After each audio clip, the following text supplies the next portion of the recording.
Bienvenidos a la presentación de elaboración del cemento Portland. Somos el grupo 5 de la materia de Laboratorio de Operaciones Unitarias 2. Hablemos un poco de historia. Pero antes del cemento Portland, en el siglo XVIII, el famoso ingeniero civil inglés John Smeaton realizó una mezcla en un mortero de cal calcinada con la cual construyó el faro del acantilado de Eddystone. Esta construcción le hizo ganar el título del pionero de la cal hidráulica. Pero no es hasta el siglo XIX que se inventa lo que conocemos como el cemento moderno. El 21 de octubre de 1824, los ingleses Joseph Astin y James Parker patentaron el primer material que se conocería como el cemento Portland, obtenido a partir de la piedra de caliza arcillosa y carbón calcinados a alta temperatura. Acá les mostramos el diagrama de bloques que representa el proceso de fabricación del cemento Portland.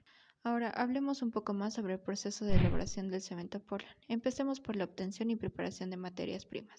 Las materias primas requeridas para la elaboración del cemento Portland son el óxido de calcio, sílice, óxido de hierro, alúmina, el clinker, el sulfato cálcico, este añadido en la fase final de la molienda. Pasemos al proceso de la extracción.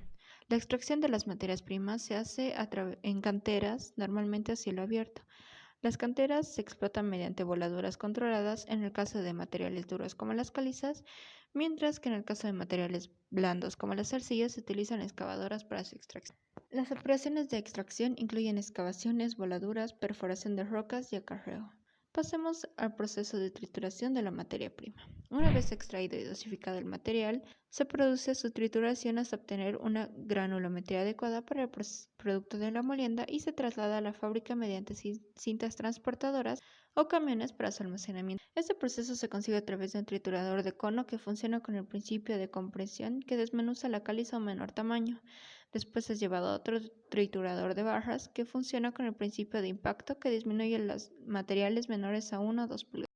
Pasemos al proceso de almacenamiento y prehomogenización. El material triturado se almacena en capas uniformes en silos para ser posteriormente seleccionados de forma controlada. La prehomogenización permite preparar la dosificación adecuada de los distintos componentes. Hablemos de la dosificación. Cada uno de los materiales será dosificado en la proporción correcta para realizar su mezcla. La caliza se combina con la arcilla en una relación aproximada de 80% de caliza y 20% arcilla. Pasemos al proceso de molienda. El crudo saliente de la prehomogenización se traslada al molino. Este proceso es de suma importancia para un buen funcionamiento del horno, ya que se busca reducir el tamaño del crudo. El equipo de dosificación de materias primas a los molinos más habitual consta de tolvas intermedia con extracción sobre básculas dosificadoras y un alimentador de banda para introducir el material al molino. Existen 4 procesos de fabricación del cemento: seco, semiseco, semihúmedo y húmedo, y la elección de este proceso tiene una gran importancia y viene determinada por el estado de las materias. Hablemos del proceso por vía seca. La humedad del crudo impone limitaciones técnicas en la molienda y es por ello necesario proceder a un secado previo del crudo, haciendo uso principalmente de los gases calientes de la salida del horno o del aire de salida del enfriador del clicker. El secado necesita unos gases que pueden tener diversas procedencias. Para el proceso de secado de la molienda se utilizan los siguientes equipos: molino de bolas de descarga central, molino de bolas con barrido por aire y molino vertical de rodillos. Este último es el molino más usado. En este se tritura el material a través de la presión que ejercen sus rodillos sobre una mesa giratoria. Es a partir de ahí que la materia prima se almacena en un silo para incrementar su uniformidad. Hablemos del proceso por vía húmeda. Los componentes de las materias primas se muelen junto con agua añadida en una cantidad aproximada del 32%. Y esta forma una pasta, que por supuesto no requiere un aporte adicional de calor.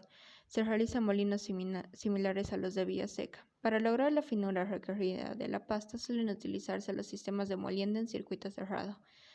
La pasta que sale del proceso de la molienda requiere posteriormente un proceso de mezcla y homogenización para lograr la óptima composición del crudo antes de ser enviada al horno. Pasemos al análisis de materias primas por gamametría. Esta es una técnica que se está aplicando hace poco tiempo en las fábricas de cemento. Consiste en analizar la respuesta que se obtiene de una muestra al ser sometida a una radiación gamma. Se aplica en continuo sobre la cinta transportadora de la mezcla de la materia prima. La dosificación se corrige en básculas de forma casi continua, con lo que se obtiene una alimentación muy homogénea. El proceso de homogenización. La harina cruda procedente de los molinos se transporta hasta los silos donde se realiza una última homogenización. Así se asegura de una completa reacción dentro de los hornos. Para conseguir esto, se necesita la correcta dosificación del crudo. Y eso se determina en porcentajes en peso de los compuestos químicos de las materias primas, donde se obtienen los siguientes módulos: el módulo hidráulico, el módulo de silicatos, el módulo de fundentes y el índice de saturación. Pasemos al proceso de calcinación. La química básica del proceso de fabricación del cemento empieza con la descomposición del carbonato cálcico a los 900 grados centígrados, dando óxido cálcico y liberando dióxido de carbono. Este proceso se conoce como calcinación. A medida que la harina va avanzando en el interior del horno, la temperatura va aumentando hasta alcanzar los 1500 grados centígrados, produciéndose entonces las complejas reacciones químicas que dan lugar al clínker.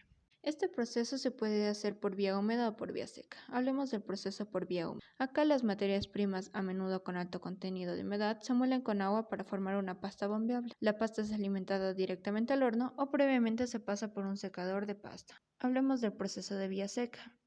La materia prima son trituradas y secadas para formar el crudo o harina. El crudo se alimenta en un horno con precalentador o precalcinador. Pasemos al proceso de fabricación del clínker.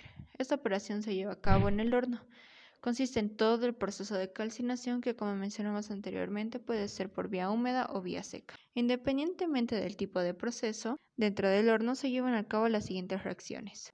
La arcilla se deshidrata y pasa a metacaolín a los 900 grados. La combinación de hierros usualmente presentes en las arcillas quedan en forma de óxido. De los 1000 a los 1100 grados se forma el aluminato tricálcico y el silicato dicálcico.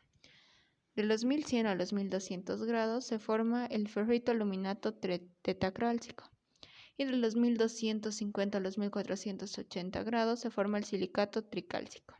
Los procesos físico-químicos por los que atraviesa el crudo a medida que se va calentando son los siguientes: secado hasta una temperatura aproximada a los 150 grados centígrados, eliminación del agua de constitución de la arcilla hasta los 500 grados centígrados, descarbonatización desde los 850 hasta los 1100 grados centígrados y clinkerización entre los 1250 y 1475 grados centígrados. La composición química del clinker Portland típico es de 67% de óxido de calcio, 22% de óxido de sílice, 5% de óxido de aluminio, 3% de óxido férrico y 3% de otros componentes. Pasemos al proceso de refrigeración. A la salida del horno, el clinker se introduce en el enfriador, que inyecta aire frío del exterior para reducir su temperatura de los 1400 a los 100 grados centígrados. El enfriador tiene dos tareas: reducir la temperatura del clinker y recuperar el calor del clinker caliente para el precalentamiento del aire empleado en la combustión del quemador principal. Existen tres tipos principales de enfriadores: los rotatorios, de satélite y de parrilla. Pasemos al proceso de molienda del clinker. La molienda del clinker para el cemento es uno de los procesos principales y al mismo tiempo es el final de las operaciones de la fabricación del cemento. La forma de su realización es decisiva para la cantidad de cemento. No se trata de conseguir que el proceso de molienda llegue hasta una superficie específica demasiado grande, sino que el producto molido cumpla determinadas granulometrías para crear con ello las mejores condiciones para el endurecimiento. El clinker se mezcla con yeso. Para la adición de yeso se determina en el laboratorio el porcentaje de azufre. Dependiendo del valor obtenido, se dosifica la cantidad de yeso al cemento. Los molinos pueden ser de rodillos o de bolas. Este último consiste en un gran tubo que rota sobre sí mismo y que contiene las bolas de acero en su interior. Gracias a la rotación del molino, las bolas colisionan entre sí, triturando el clinker y las adiciones hasta lograr un polvo fino y homogéneo. Y ese es el cemento. Pasemos al proceso de almacenamiento del cemento. El cemento se transporta a los hilos de almacenamiento mediante sistemas mecánicos o neumáticos y es utilizado más habitualmente el sistema que combina los transportadores fluidificados o de rosca y los elevadores de cangilones. Se requieren silos diferentes para el almacenamiento de distintos cementos o silos multicámaras que permiten el almacenamiento de más de un tipo de cemento. Pasemos al último procedimiento: el envasado o expedición a granel. El cemento se ensaca o se descarga en un camión cisterna para su transporte por carretera, y los almacenes de los sacos de cementos deben ser locales cubiertos, ventilados y protegidos de la lluvia, de la humedad del suelo y de la exposición directa del sol. Presentar la elaboración del cemento Portland por vía seca con base del cálculo de 100 kilogramos de materia prima. Acá se realizan los cálculos donde el proceso de 100 kilogramos de cemento se lleva a cabo y se obtiene el producto final, que son las bolsas del cemento Portland.